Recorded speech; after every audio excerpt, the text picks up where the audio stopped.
natin sa 200-meter distance, as well as with China. Philippines and China are the fastest group. In the 200 meters, Philippines is considered the fastest. Maliit man kung ikukumpara sa ibang lahi, malaki naman ang pagmamahal ng ating mga kampiyon para sa sport at para sa bansa.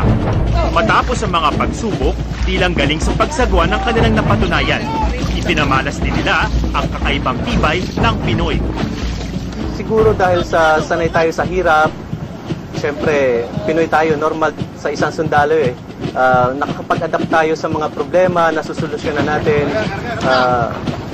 Yung samahan tsaka yung goal, kahit anong mangyari, kung gugustuhin mo, pag Pinoy kasi, kahit anong mangyari, pag ginusto ng isang Pinoy, makukuha niya.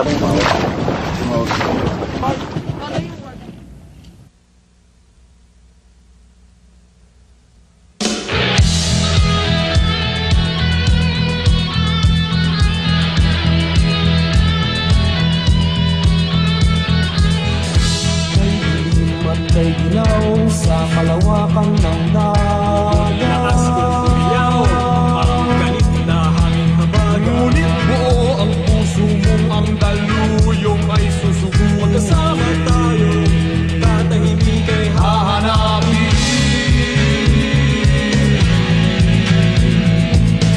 Saan ang tungo mo, mahal kong kaibigan?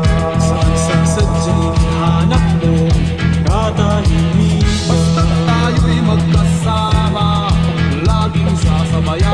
Pinagsamahay na sa puso, kaibigan, kabarka. Iharap natin ang layag sa pumawit na Napitisip tayong ang gabi ay hahawin.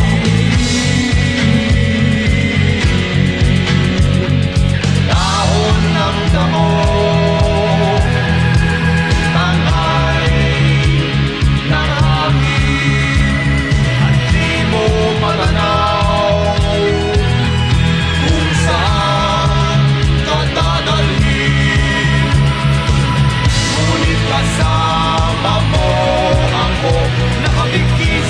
sa puso mo, daluyong ng dagat ang tatawirin natin. Czech Republic, Canada, at Slovakia sa finals ng 200-meter event. Matagumpay nilang naidepensa ang world titles. Pinura nila ang una nilang world record na 41.91 seconds na naitalan noong 2007 sa Sydney, Australia. Ang kanilang bagong record, 40.02 seconds. Inuwi din nila ang gintong medalya sa 200-meter mixed event kung saan muli nilang kinalo ang powerhouse na China at Amerika, Germany, Canada at Hungary.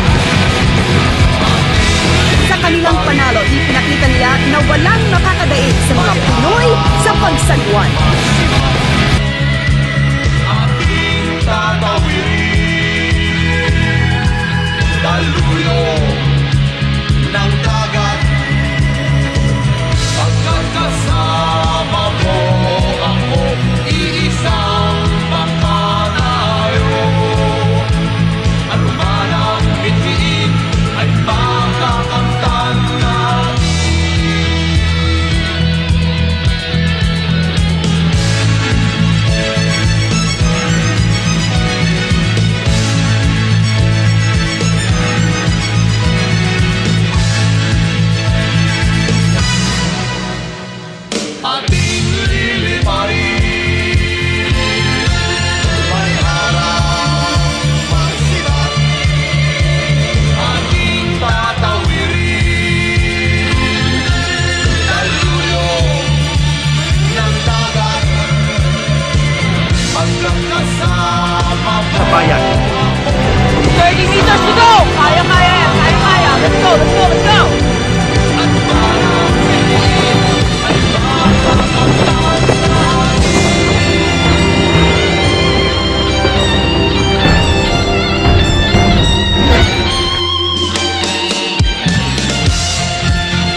And we have a young lady here that's going to help.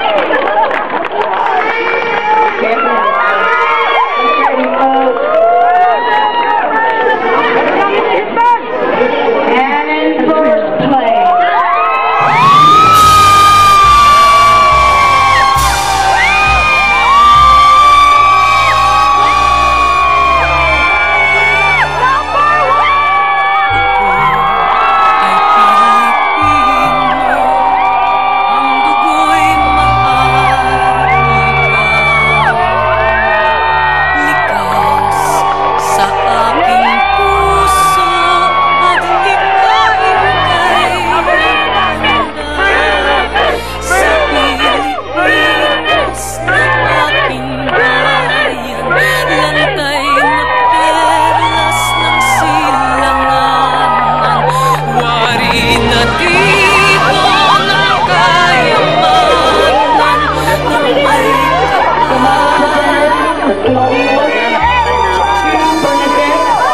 Bigay sa'king talino sa mabuti lang laan.